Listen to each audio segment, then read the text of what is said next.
Hello everyone welcome to architechnical. ਅੱਜ ਦੀ ਇਸ ਵੀਡੀਓ ਦੇ ਵਿੱਚ ਅਸੀਂ ਸਮਝਣ ਜਾ ਰਹੇ ਹਾਂ ਸਾਇੰਸ ਦਾ 4th chapter carbon and its compound for meritorious entrance exam. So ਇਹ ਸਾਡੀ 4th ਵੀਡੀਓ ਹੈ with chapter number 4। So start ਕਰਦੇ ਹਾਂ। ਜੇਕਰ ਤੁਸੀਂ ਪਹਿਲੀਆਂ 3 ਵੀਡੀਓਜ਼ ਨਹੀਂ ਦੇਖੀਆਂ ਤਿੰਨਾਂ ਚੈਪਟਰਾਂ ਦੀਆਂ ਤਾਂ ਉਹਨਾਂ ਦਾ ਲਿੰਕ ਤੁਹਾਨੂੰ ਡਿਸਕ੍ਰਿਪਸ਼ਨ ਬਾਕਸ ਦੇ ਵਿੱਚ ਮਿਲ ਜਾਏਗਾ, ਤੁਸੀਂ ਜਾ ਕੇ ਦੇਖ ਸਕਦੇ ਹੋ। ਅਤੇ ਹੋਰ ਵੀਡੀਓਜ਼ ਦੇ ਲਈ ਸਾਡੇ ਚੈਨਲ ਨੂੰ ਸਬਸਕ੍ਰਾਈਬ ਕਰ ਲਓ ਤਾਂ ਜੋ ਤੁਹਾਨੂੰ ਹਰ ਨਵੀਂ ਵੀਡੀਓ ਦਾ ਨੋਟੀਫਿਕੇਸ਼ਨ ਮਿਲ ਸਕੇ।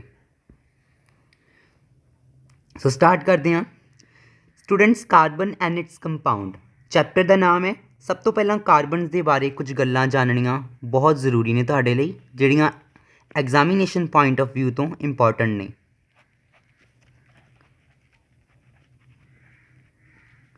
ਜਿਵੇਂ ਪਹਿਲੀ ਗੱਲ ਹੈ ਕਿ ਜਿਹੜਾ ਕਾਰਬਨ ਹੈ ਇਹਦਾ ਪਰਮਾਣੂ ਅੰਕ ਜਾਂ ਐਟੋਮਿਕ ਨੰਬਰ ਉਹ 6 ਹੈ ਔਰ ਇਹਦਾ ਐਟੋਮਿਕ ਮਾਸ ਜਿਹੜਾ ਕਿ 12 ਹੈ ਪੁੰਜ। ਠੀਕ ਹੈ, ਤੁਸੀਂ ਆਪਣੇ ਆਸ-ਪਾਸ ਦੇਖਿਆ ਹੋਵੇਗਾ ਕਿ ਕਾਰਬਨ ਦੇ ਜਿਹੜੇ ਕੰਪਾਊਂਡ ਨੇ ਉਹ ਤੁਹਾਨੂੰ ਬਹੁਤ ਸਾਰੇ ਕੰਪਾਊਂਡਸ ਆਪਣੇ ਆਸ-ਪਾਸ ਹੀ ਮਿਲ ਜਾਣਗੇ। ਠੀਕ ਹੈ, ਸੋ ਕਾਰਬਨਸ ਦੇ ਇੰਨੇ ਕੰਪਾਊਂਡਸ ਕਿਉਂ ਬਣਦੇ ਨੇ, ਠੀਕ ਹੈ, ਬਾਕੀਆਂ ਦੇ ਕਿਉਂ ਨਹੀਂ ਬਣਦੇ। ਠੀਕ ਹੈ, ਕਾਰਬਨ ਦੀਆਂ ਕਿਹੜੀਆਂ ਐਸੀ ਪ੍ਰੋਪਰਟੀਜ਼ ਨੇ ਜਿਨ੍ਹਾਂ ਦੇ ਕਰਕੇ ਇਹਦੇ ਲੱਖਾਂ ਕੰਪਾਊਂਡਸ ਨੇ, ਉਹਨਾਂ ਦੇ ਬਾਰੇ ਅਸੀਂ ਪੜ੍ਹਨ ਜਾ ਰਹੇ ਹਾਂ। ਸੋ ਤੁਹਾਨੂੰ ਸਭ ਤੋਂ ਪਹਿਲਾਂ ਦੱਸ ਦਿੱਤਾ ਜਾਏ ਕਿ ਜਿਹੜਾ ਕਾਰਬਨ ਹੈ ਉਹ 14th ਗਰੁੱਪ ਜਿਹੜਾ ਸਾਡੇ ਪੀਰੀਓਡਿਕ ਟੇਬਲ ਦੇ ਵਿੱਚ ਹੈ ਉਹਦਾ ਇੱਕ ਐਲੀਮੈਂਟ ਹੈ। ਠੀਕ ਹੈ, ਇਹ ਕੁਐਸਚਨ ਆ ਸਕਦਾ ਹੈ ਐਗਜ਼ਾਮੀਨੇਸ਼ਨ ਪੁਆਇੰਟ ਆਫ ਵਿਊ ਤੋਂ ਇੰਪੋਰਟੈਂਟ ਹੈ।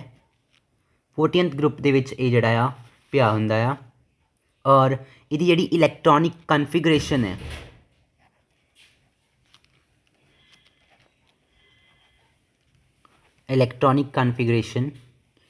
ਠੀਕ ਹੈ, ਹੁਣ ਸਾਨੂੰ ਪਤਾ ਕਿ 6 ਇਲੈਕਟ੍ਰੋਨਸ ਹੈ ਤਾਂ ਜਿਹੜੀ ਇਹਦੀ ਫਸਟ ਸ਼ੈਲ ਹੁੰਦੀ ਹੈ ਕੇ ਸ਼ੈਲ ਉਹਦੇ ਵਿੱਚ 2 ਇਲੈਕਟ੍ਰੋਨਸ ਹੁੰਦੇ ਨੇ ਔਰ ਐਮ ਸ਼ੈਲ ਦੇ ਵਿੱਚ 4 ਇਲੈਕਟ੍ਰੋਨਸ ਹੁੰਦੇ ਨੇ। ਠੀਕ ਹੈ, ਸੋ ਇਹਦੀ ਜਿਹੜੀ ਵੈਲੈਂਸੀ ਹੈ ਫਿਰ ਉਹ ਕਿੰਨੀ ਹੋਗੀ, ਸਾਨੂੰ ਪਤਾ ਕਿ ਵੈਲੈਂਸੀ ਕੀ ਹੁੰਦੀ ਹੈ, ਲਾਸਟ ਸ਼ੈਲ ਵਿੱਚ ਅਸੀਂ ਦੇਖਣਾ ਹੁੰਦਾ ਕਿੰਨੇ ਇਲੈਕਟ੍ਰੋਨਸ ਹੁੰਦੇ ਨੇ। ਠੀਕ ਹੈ, ਸੋ ਇਹਦੀ ਵੈਲੈਂਸੀ ਕਿੰਨੀ ਹੈ 4। ਸਟੂਡੈਂਟ, ਸਾਨੂੰ ਪਤਾ ਹੈ ਕਿ ਜਿਹੜੀ ਕਾਰਬਨ ਦੀ ਸੰਯੋਜਕਤਾ ਹੈਗੀ ਆ ਉਹ 2 and 4 ਹੈ। ਹੁਣ ਤੁਸੀਂ ਦੇਖੋ ਇਹਦੇ ਲਾਸਟ ਸ਼ੈਲ ਦੇ ਵਿੱਚ 4 ਇਲੈਕਟ੍ਰੋਨਸ ਨੇ, ਮਤਲਬ ਕਿ ਕਾਰਬਨ ਜਿਹੜਾ ਹੈ ਉਹ ਜਾਂ ਤਾਂ 4 ਇਲੈਕਟ੍ਰੋਨ ਲੈ ਲਵੇ ਆਪਣੀ ਲਾਸਟ ਸ਼ੈਲ ਨੂੰ ਕੰਪਲੀਟ ਕਰਨ ਦੇ ਲਈ ਜਾਂ ਫਿਰ 4 ਇਲੈਕਟ੍ਰੋਨਸ ਦੇ ਦੇਵੇ। ਬਟ ਤੁਹਾਨੂੰ ਪਤਾ ਹੈ ਕਿ ਦੋਨੋਂ ਹੀ ਕੰਮ ਕਰਨਾ ਕਾਫੀ ਮੁਸ਼ਕਿਲ ਨੇ। ਦੇਖੋ ਹੁਣ ਜਿਵੇਂ ਸਾਨੂੰ ਪਤਾ ਹੈ ਜੇ ਤਾਂ ਕਿਸੇ ਦੀ ਲਾਸਟ ਸ਼ੈਲ ਦੇ ਵਿੱਚ 1 ਇਲੈਕਟ੍ਰੋਨ ਹੋਵੇ ਲਾਸਟ ਸ਼ੈਲ ਦੇ ਵਿੱਚ ਤਾਂ ਉਹਨੂੰ ਦੇਣਾ ਈਜ਼ੀ ਹੈ। ਠੀਕ ਹੈ, ਉਹਦੇ ਵਿੱਚ ਜਿਹੜੀ ਐਨਰਜੀ ਲੱਗਦੀ ਹੈ ਨਾ ਐਟਮ ਦੇ ਵੱਲੋਂ ਉਹ ਬਹੁਤ ਘੱਟ ਲੱਗਦੀ ਹੈ। ਠੀਕ ਹੈ, ਮਤਲਬ ਉਹ ਈਜ਼ੀਲੀ ਦੇ ਸਕਦਾ ਹੈ। 7 ਇਲੈਕਟ੍ਰੋਨ ਗੇਨ ਕਰਨੇ ਔਖੇ ਨੇ। ਠੀਕ ਹੈ, ਕਿਉਂਕਿ ਉਹਦੇ 'ਚ ਐਨਰਜੀ ਜ਼ਿਆਦਾ ਲੱਗੇਗੀ ਤਾਂ ਕੀ ਕਰੇਗਾ ਕੋਈ ਐਲੀਮੈਂਟ ਕੀ ਕਰੇਗਾ, ਜਿਹੜਾ 1 ਇਲੈਕਟ੍ਰੋਨ ਦੀ ਲਾਸਟ ਸ਼ੈਲ ਦੇ ਵਿੱਚ ਪਿਆ ਆ ਉਹਨੂੰ ਉਹ ਕਿਸੇ ਨੂੰ ਹੋਰ ਨੂੰ ਦੇ ਦੇਗਾ। ਠੀਕ ਹੈ, ਬਟ ਕਾਰਬਨ ਇੱਦਾਂ ਨਹੀਂ ਕਰ ਸਕਦਾ, ਨਾ ਹੀ ਤਾਂ ਕਾਰਬਨ ਦੇ ਸਕਦਾ ਹੈ ਨਾ ਹੀ ਲੈ ਸਕਦਾ ਹੈ। ਲੈ ਤਾਂ ਸਕਦਾ ਆ ਬਟ ਉਹਦੇ ਵਿੱਚ ਕੀ ਹੋਏਗਾ ਕਿ ਐਨਰਜੀ ਬਹੁਤ ਜ਼ਿਆਦਾ ਲੱਗੇਗੀ। ਇਸ ਕਰਕੇ ਕਾਰਬਨ ਨੇ ਇੱਕ ਈਜ਼ੀ ਤਰੀਕਾ ਲੱਭਿਆ ਸ਼ੇਅਰਿੰਗ ਦਾ। ਕਾਰਬਨ ਆਪਣੇ ਇਲੈਕਟ੍ਰੋਨ ਜਿਹੜਾ ਹੈ ਨਾ ਉਹ ਸ਼ੇਅਰ ਕਰਨ ਲੱਗ ਪਿਆ। ਜਿਵੇਂ ਤੁਸੀਂ ਦੇਖਿਆ ਹੋਏਗਾ ਲਾਈਕ ਅਸੀਂ ਐਗਜ਼ਾਮਪਲ ਲੈਂਦੇ ਹਾਂ CH4 ਦੀ, ਮੀਥੇਨ ਦੀ। ਹੁਣ ਇਹਦੇ ਵਿੱਚ ਦੇਖੋ ਇਹ ਕਾਰਬਨ ਹੈ ਔਰ ਤੁਹਾਨੂੰ ਹੁਣੇ ਹੀ ਅੱਛੇ ਤਰੀਕੇ ਨਾਲ ਸਮਝਾਉਣਾ ਮੈਂ। ਹੁਣ ਦੇਖੋ ਕਾਰਬਨ ਦੀ ਲਾਸਟ ਸ਼ੈਲ ਦੇ ਵਿੱਚ ਕਿੰਨੇ ਇਲੈਕਟ੍ਰੋਨਸ ਨੇ 4, 1 2 3 4।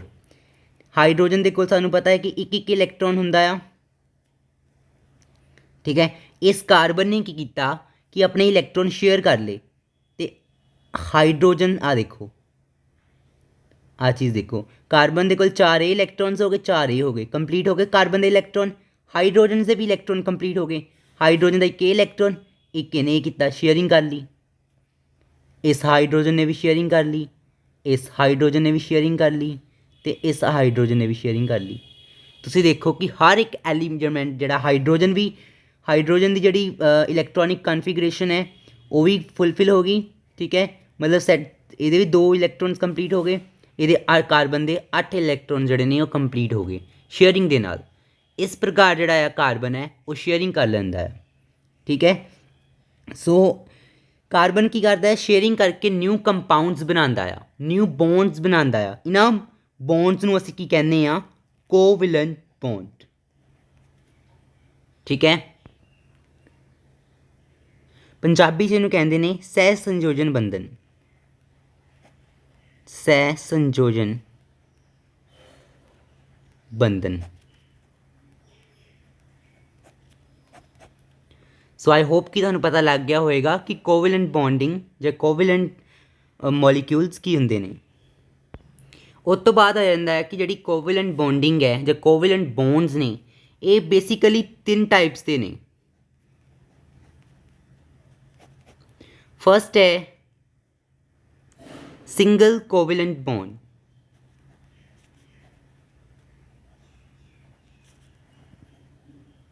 ਜਿਹਨੂੰ ਅਸੀਂ ਕਹਿੰਦੇ ਹਾਂ ਇਕਹਿਰਾ ਸਹਿ ਸੰਯੋਜਨ ਬੰਧਨ। ਸੈਕਿੰਡ ਹੈ ਡਬਲ ਕੋਵੈਲੈਂਟ ਬੌਂਡ। ਥਰਡ ਹੈ ਟ੍ਰਿਪਲ ਕੋਵੈਲੈਂਟ ਬੌਂਡ। ਇਹ ਕੀ ਹੁੰਦੇ ਨੇ, ਦੇਖੋ ਜਿਵੇਂ ਹਾਈਡਰੋਜਨ ਔਰ ਹਾਈਡਰੋਜਨ, ਇਹ ਇੱਕ ਇਲੈਕਟ੍ਰੋਨ ਇਸ ਹਾਈਡਰੋਜਨ ਦਾ, ਇੱਕ ਇਲੈਕਟ੍ਰੋਨ ਇਸ ਹਾਈਡਰੋਜਨ ਦਾ, ਦੋਨੇ ਕੀ ਕਰਦੇ ਨੇ, ਸ਼ੇਅਰਿੰਗ ਕਰਕੇ, ਠੀਕ ਹੈ, ਇੱਕ ਬੌਂਡ ਬਣਾਉਂਦੇ ਨੇ। ਠੀਕ ਹੈ, ਜਿਹੜਾ ਇੱਕ ਲਾਈਨ ਇੱਕ ਬੌਂਡ ਬਣਿਆ, ਇਹਦਾ ਮਤਲਬ ਇਹ ਕੀ ਆ, ਸਿੰਗਲ ਕੋਵੈਲੈਂਟ ਬੌਂਡ, ਇੱਕ ਸਿੰਗਲ ਬੌਂਡ ਬਣਦਾ ਆ। ਠੀਕ ਹੈ, ਉਹਨੂੰ ਅਸੀਂ ਕਹਿੰਦੇ ਹਾਂ ਸਿੰਗਲ ਕੋਵੈਲੈਂਟ ਬੌਂਡ। ਡਬਲ ਕੋਵੈਲੈਂਟ ਬੌਂਡਸ ਦੇ ਵਿੱਚ ਕੀ ਹੁੰਦਾ ਆ, ਜਿਵੇਂ ਤੁਸੀਂ ਦੇਖਿਆ ਹੋਏਗਾ O2, ਠੀਕ ਹੈ, ਆਕਸੀਜਨ ਦਾ ਅਟੋਮਿਕ ਨੰਬਰ ਸਾਨੂੰ ਪਤਾ ਹੈ, ਦੈਟ ਇਜ਼ 8। ਠੀਕ ਹੈ, ਮਤਲਬ ਇਹਦੀ ਇਲੈਕਟ੍ਰੋਨਿਕ ਕਨਫੀਗਰੇਸ਼ਨ ਕੀ ਹੋਏਗੀ, 2 and 6। ਸੋ ਇਹ ਕੀ ਕਰੇਗਾ, ਇਹਦੇ ਲਾਸਟ ਸ਼ੈਲ ਦੇ ਵਿੱਚ ਕਿੰਨੇ ਇਲੈਕਟ੍ਰੋਨਸ ਹੋ ਗਏ, 6। ਸੋ ਤੁਸੀਂ ਦੇਖ ਸਕਦੇ ਹੋ ਇਹ ਇਸ ਆਕਸੀਜਨ ਦੇ ਇਲੈਕਟ੍ਰੋਨਸ ਨੇ, ਇਹ ਇਸ ਆਕਸੀਜਨ ਦੇ ਇਲੈਕਟ੍ਰੋਨਸ ਨੇ।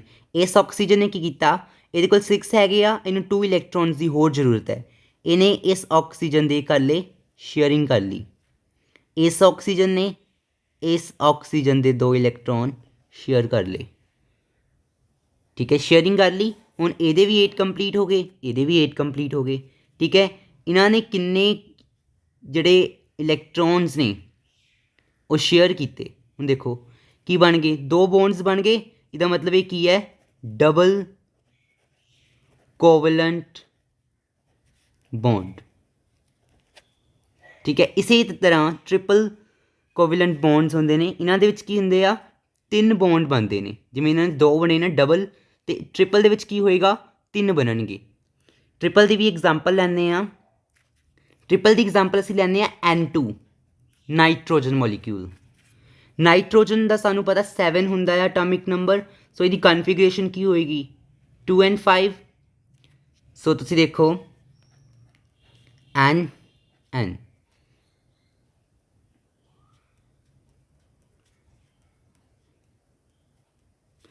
ਠੀਕ ਹੈ, ਹੁਣ ਇਸ ਨਾਈਟ੍ਰੋਜਨ ਦੇ 5 ਨੇ। ਠੀਕ ਹੈ, ਇਹਨੂੰ ਤਿੰਨਾਂ ਦੀ ਹੋਰ ਲੋੜ ਆ। ਸੋ ਇਹ ਕੀ ਕਰੇਗਾ, ਇਹਦੇ 3 ਇਲੈਕਟ੍ਰੋਨ ਸ਼ੇਅਰ ਕਰ ਲਏਗਾ। ਇਹ ਨਾਈਟ੍ਰੋਜਨ ਵੀ ਇਹਦੇ 3 ਇਲੈਕਟ੍ਰੋਨ ਸ਼ੇਅਰ ਕਰ ਲਏਗਾ। ਸੋ ਇਹਨਾਂ ਨੇ 3 ਇਲੈਕਟ੍ਰੋਨ ਸ਼ੇਅਰ ਕੀਤੇ। ਸੋ ਇਹਨਾਂ ਦੇ ਵਿੱਚ ਦੇਖੋ 3 ਜਿਹੜੇ ਆ ਉਹ ਬੌਂਡਸ ਬਣ ਗਏ। ਠੀਕ ਹੈ, ਇਹਨੂੰ ਕਹਿੰਦੇ ਅਸੀਂ ਟ੍ਰਿਪਲ ਕੋਵੈਲੈਂਟ ਬੌਂਡ। ਆਈ ਹੋਪ ਕਿ ਤੁਹਾਨੂੰ ਇਹ ਸਾਰੀ ਚੀਜ਼ ਸਮਝ ਆ ਗਈ ਹੋਏਗੀ ਕਿ ਸਿੰਗਲ ਕੋਵੈਲੈਂਟ ਬੌਂਡ ਕੀ ਹੁੰਦਾ ਆ, ਡਬਲ ਕੋਵੈਲੈਂਟ ਬੌਂਡ ਕੀ ਹੁੰਦਾ ਆ, ਔਰ ਟ੍ਰਿਪਲ ਕੋਵੈਲੈਂਟ ਬੌਂਡ ਕੀ ਹੁੰਦਾ ਆ। ਇਸ ਟੌਪਿਕ ਹੈ ਕਿ ਕਾਰਬਨ ਦੀ ਕਿਹੜੀਆਂ 2 ਇੱਦਾਂ ਦੀਆਂ ਪ੍ਰੋਪਰਟੀਜ਼ ਨੇ ਜਿਨ੍ਹਾਂ ਦੇ ਕਰਕੇ ਕਾਰਬਨ ਦੇ ਜਿਹੜੇ ਲੱਖਾਂ ਕੰਪਾਊਂਡਸ ਨੇ, ਮਿਲੀਅਨਸ ਆਫ ਕੰਪਾਊਂਡਸ ਨੇ ਕਾਰਬਨ ਦੇ।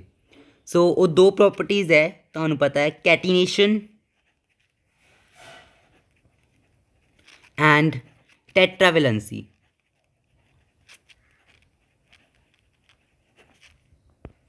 ਕੈਟੀਨੇਸ਼ਨ ਨੂੰ ਪੰਜਾਬੀ 'ਚ ਕਹਿੰਦੇ ਨੇ ਲੜੀ ਬੰਧਨ।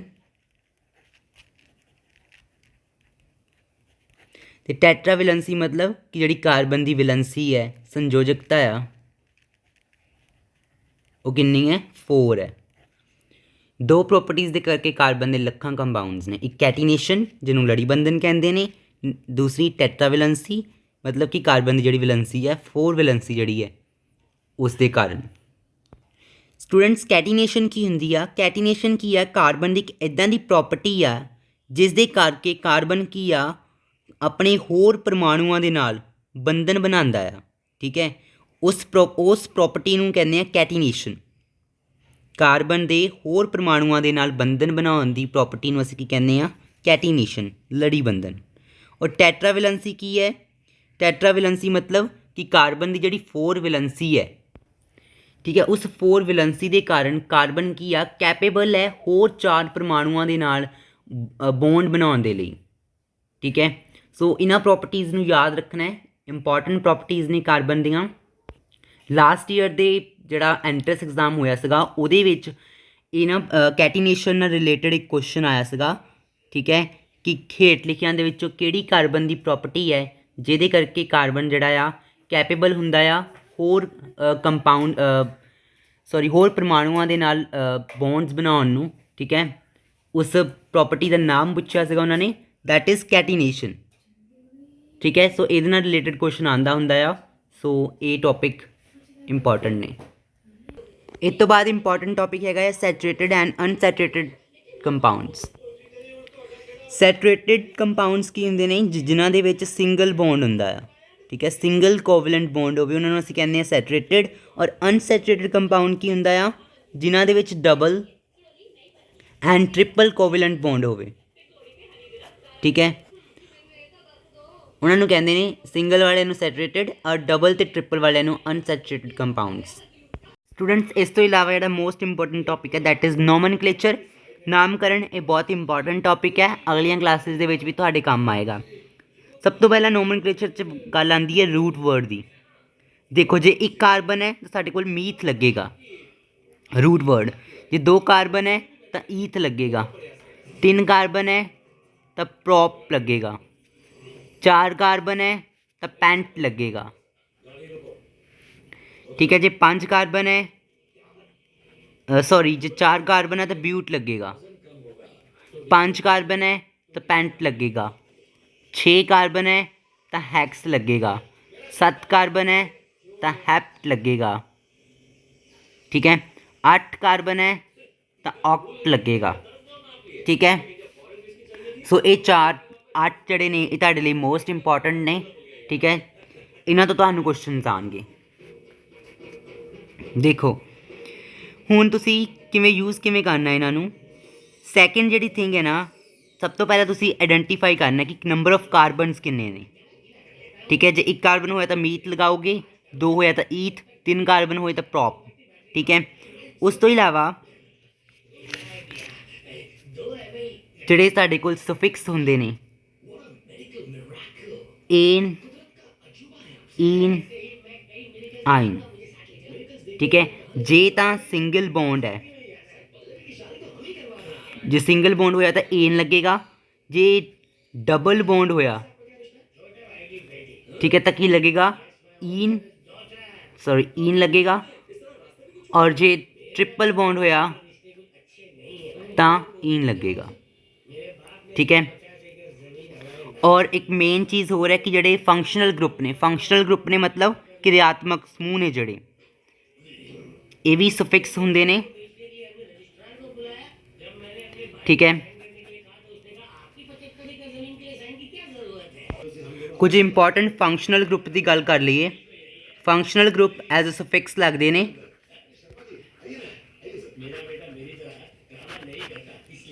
ਦੇਖੋ, ਜਿਵੇਂ ਜਿਹੜਾ ਇੰਪੋਰਟੈਂਟ ਫੰਕਸ਼ਨਲ ਗਰੁੱਪ ਹੈ ਹੈਲੋਜਨ ਸਾਨੂੰ ਪਤਾ ਕੀ ਹੁੰਦੇ ਨੇ, ਜਿਵੇਂ ਕਲੋਰੋ, ਬ੍ਰੋਮੋ। ਠੀਕ ਹੈ, ਹੈਲੋਜਨਸ। ਸੈਕਿੰਡ ਹੈ ਐਲਕੋਹਲ ਗਰੁੱਪ।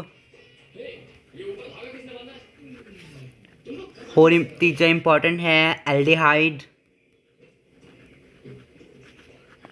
ਇਹ ਤੁਹਾਨੂੰ ਇਵੇਂ ਹੋ ਸਕਦਾ ਸਮਝ ਨਾ ਲੱਗ ਰਿਹਾ ਹੋਏ, ਐਗਜ਼ਾਮਪਲ ਨਾਲ ਤੁਹਾਨੂੰ ਜ਼ਿਆਦਾ ਸਮਝ ਆਏਗਾ। ਸੋ ਇਹ ਲਿਖਣ ਤੋਂ ਬਾਅਦ ਮੈਂ ਤੁਹਾਨੂੰ ਐਗਜ਼ਾਮਪਲ ਲੈ ਕੇ ਸਮਝਾਉਣਾ ਕਿ ਕਿਵੇਂ ਯੂਜ਼ ਕਰਨਾ ਇਹਨਾਂ ਨੂੰ।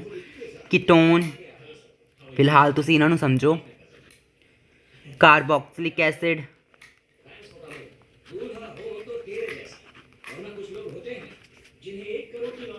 ਠੀਕ ਹੈ। ਬਾਕੀ ਤੁਹਾਨੂੰ ਦੱਸ, ਇਹ 5 ਜਿਹੜੇ ਨੇ ਇਹ ਮੋਸਟ ਇੰਪੋਰਟੈਂਟ ਨੇ, ਠੀਕ ਹੈ। 10th ਤੱਕ ਤੁਸੀਂ ਇਹਨਾਂ ਨਾਲ ਵੀ ਕੰਮ ਚਲਾ ਸਕਦੇ ਹੋ।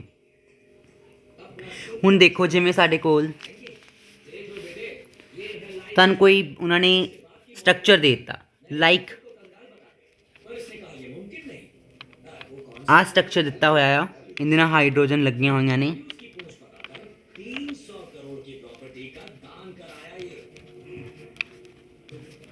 ਠੀਕ ਹੈ। ਔਰ ਇੱਕ ਜਗ੍ਹਾ ਇਹਦੇ ਨਾਲ Cl ਲੱਗਾ ਹੋਇਆ ਹੈ। ਤਾਂ ਤੁਹਾਨੂੰ ਇਹਦਾ ਨੇਮ ਪੁੱਛਿਆ ਜਾਏ ਕਿ ਇਸ ਕੰਪਾਊਂਡ ਦਾ ਨਾਮ ਕੀ ਹੋਏਗਾ। ਸਭ ਤੋਂ ਪਹਿਲਾ ਕੰਮ ਕੀ ਹੈ ਕਿ ਤੁਸੀਂ ਨੰਬਰ ਆਫ ਕਾਰਬਨ ਗਿਣੋ ਅਤੇ ਰੂਟ ਵਰਡ ਲਿਖੋ। ਕਿੰਨੀਆਂ ਕਾਰਬਨ ਨੇ?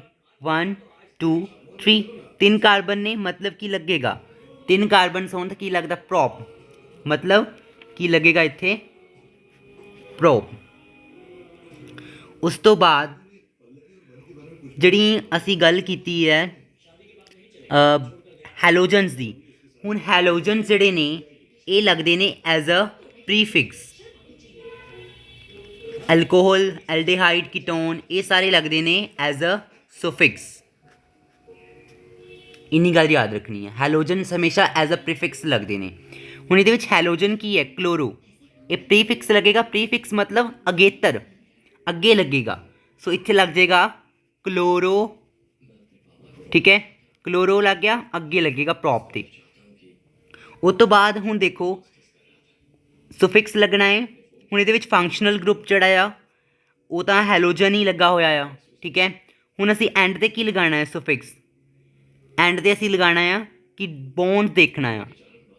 ਇਹ ਦੇਖੋ ਏਨ, ਈਨ ਅਤੇ ਆਇਨ ਦੇ ਵਿੱਚੋਂ ਕੁਛ ਲਗਾਉਣਾ ਹੁੰਦਾ ਆ, ਠੀਕ ਹੈ, ਸੁਫਿਕਸ। ਹੁਣ ਇਹਦੇ ਵਿੱਚ ਸਭ ਦੇ ਸਿੰਗਲ ਬੌਂਡ ਹੈ, ਸੋ ਕੀ ਲੱਗੇਗਾ? ANE, chloropropane. ਇਹਦਾ ਨਾਮ ਕੀ ਬਣ ਗਿਆ? Chloropropane. ਇੱਕ ਹੋਰ ਐਗਜ਼ਾਮਪਲ ਲੈਂਦੇ ਹਾਂ ਅਸੀਂ, ਇੱਕ ਐਗਜ਼ਾਮਪਲ ਲਈ ਅਸੀਂ ਹੋਰ ਇਹਦਾ ਨਾਮ ਲਿਖਣਾ ਅਸੀਂ ਕੀ ਹੋਏਗਾ। ਫਸਟ ਕੰਮ ਕੀ ਹੈ ਕਿ ਤੁਸੀਂ ਰੂਟ ਵਰਡ ਪਹਿਚਾਨਣਾ ਹੈ। ਕਿੰਨੇ ਕਾਰਬਨ ਲੱਗੇ ਹੋਏ ਨੇ? 1 2 3 4, 4 ਕਾਰਬਨ ਲੱਗੇ ਹੋਣ ਤਾਂ ਕੀ ਲੱਗਦਾ ਆ? ਬਿਊਟ, ਠੀਕ ਹੈ। ਉਸ ਤੋਂ ਬਾਅਦ ਬ੍ਰੋਮੋ ਲੱਗਾ ਹੋਇਆ ਨਾਲ। ਬ੍ਰੋਮੋ ਮਤਲਬ ਹੈਲੋਜਨ ਹੈ, ਠੀਕ ਹੈ। ਜਿਹੜੇ ਹੈਲੋਜਨਸ ਹੁੰਦੇ ਨੇ ਉਹ ਐਜ਼ ਅ ਪ੍ਰੀਫਿਕਸ ਕੰਮ ਕਰਦੇ ਨੇ, ਠੀਕ ਹੈ। ਅਸੀਂ ਪਹਿਲਾਂ ਹੀ ਗੱਲ ਕਰ ਚੁੱਕੇ ਹਾਂ ਪਿਛਲੀ ਐਗਜ਼ਾਮਪਲ ਦੇ ਵਿੱਚ। ਸੋ ਇਹਦੇ ਪ੍ਰੀਫਿਕਸ ਅੱਗੇ ਕੀ ਲੱਗ ਜਾਏਗਾ? ਬ੍ਰੋਮੋ, ਠੀਕ ਹੈ, ਬ੍ਰੋਮੋ। ਉਸ ਤੋਂ ਬਾਅਦ ਸੁਫਿਕਸ ਕੀ ਲੱਗੇਗਾ? ਸਭ ਦੇ ਵਿੱਚ ਸਿੰਗਲ ਬੌਂਡ ਹੈ, ਸੁਫਿਕਸ ਕੀ ਲੱਗ ਜਾਏਗਾ? ਏਨ, ਬ੍ਰੋਮੋ ਬਿਊਟੇਨ, ਠੀਕ ਹੈ। ਇੱਕ ਹੋਰ ਐਗਜ਼ਾਮਪਲ ਲੈਂਦੇ ਹਾਂ। ਦੋਨਾਂ ਐਗਜ਼ਾਮਪਲਾਂ ਤੋਂ ਡਿਫਰੈਂਟ ਐਗਜ਼ਾਮਪਲ ਹੈ। ਇਹਦੇ ਵਿੱਚ ਵੀ ਉਹੀ ਪ੍ਰੋਸੈਸ ਕਿ ਕਿੰਨੇ ਕਾਰਬਨ ਲੱਗੇ ਹੋਏ ਨੇ? 1 2 3, 3 ਕਾਰਬਨ ਹੋਵੇ ਤਾਂ ਕੀ ਲੱਗਦਾ ਆ? ਪ੍ਰੋਪ, ਠੀਕ ਹੈ। ਉਸ ਤੋਂ ਬਾਅਦ ਹੁਣ ਦੇਖੋ ਇਹਦੇ ਵਿੱਚ ਕੀ ਲੱਗਾ ਹੋਇਆ ਆ? ਫੰਕਸ਼ਨਲ ਗਰੁੱਪ ਕੋਈ ਨਹੀਂ ਲੱਗਾ ਹੋਇਆ, ਠੀਕ ਹੈ। ਕੋਈ ਫੰਕਸ਼ਨਲ ਗਰੁੱਪ ਨਹੀਂ ਨਾਲ ਲੱਗਾ ਹੋਇਆ, ਬਟ ਇਹਦੇ ਜਿਹੜੇ ਬੌਂਡ ਹੈ ਉਹ ਟ੍ਰਿਪਲ ਬੌਂਡ ਹੈ। ਟ੍ਰਿਪਲ ਬੌਂਡ 'ਤੇ ਕੀ ਲੱਗਦਾ ਆ?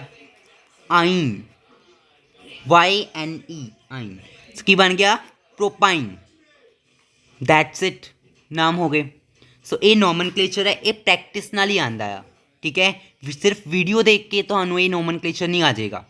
ਖੁਦ ਟਰਾਈ ਕਰੋ। ਨਹੀਂ ਸਮਝ ਆਉਂਦੀ ਕਮੈਂਟ ਬਾਕਸ 'ਚ ਲਿਖੋ, ਨੋਮਨਕਲੇਚਰ 'ਤੇ ਇੱਕ ਅਲੱਗ ਵੀਡੀਓ ਬਣਾ ਦਿੱਤੀ ਜਾਏਗੀ, ਠੀਕ ਹੈ। ਬਟ ਆਈ ਥਿੰਕ ਤੁਹਾਨੂੰ ਕਲੀਅਰ ਹੋ ਗਿਆ ਹੋਣਾ ਆ।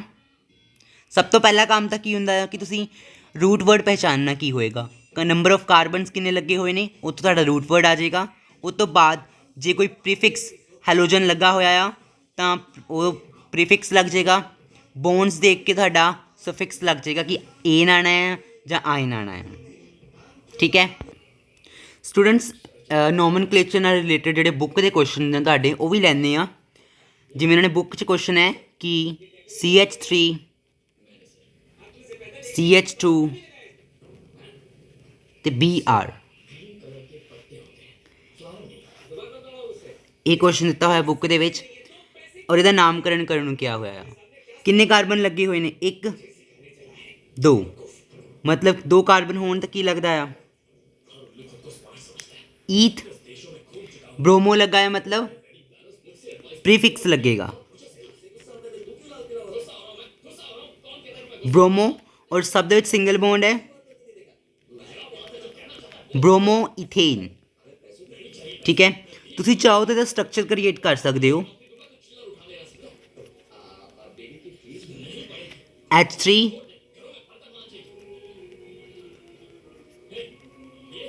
ਠੀਕ ਹੈ, H2 ਮਤਲਬ 2 ਹਾਈਡਰੋਜਨ ਆ ਜਾਣਗੇ। ਸੋ ਇਹਦਾ ਸਟਰਕਚਰ ਬਣ ਗਿਆ, ਇਹਦਾ ਨੋਮਨਕਲੇਚਰ ਹੋ ਗਿਆ, ਨਾਮਕਰਨ। ਠੀਕ ਹੈ, ਇਹ ਸੀ ਇਸ ਚੈਪਟਰ ਦੇ ਇੰਪੋਰਟੈਂਟ ਟੌਪਿਕਸ। ਮਿਲਦੇ ਹਾਂ ਨੈਕਸਟ ਵੀਡੀਓ ਵਿੱਚ ਅਗਲੇ ਚੈਪਟਰ ਦੇ ਨਾਲ।